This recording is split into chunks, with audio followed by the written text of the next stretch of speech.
જય શ્રી કૃષ્ણ બધાને।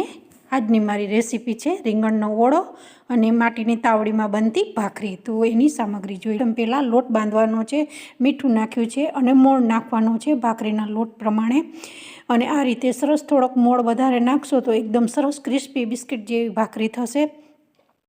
અને તો કઠણ લોટ રાખવાનો છે, બહુ આપણે ઢીલો લોટ નથી રાખવાનો। અને આ તમે જોઈ શકો છો મારો રીંગણનો ઓળો તૈયાર થઈ ગયો છે।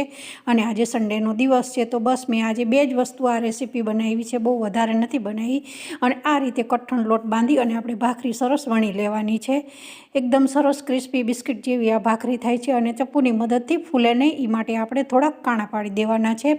અને ત્યાર પછી એકદમ ગેસ છે એકદમ ધીમો રાખવાનો છે અને ધીમા ગેસે જ આપણે સરસ આ માટીની તાવડીમાં ભાખરી બનાવવાની છે। અને રીંગણના ઓળા જોડે આ ભાખરી બહુ સરસ લાગે છે। તો આ મારી ભાખરી તૈયાર થઈ ગઈ છે ઘી સાથે।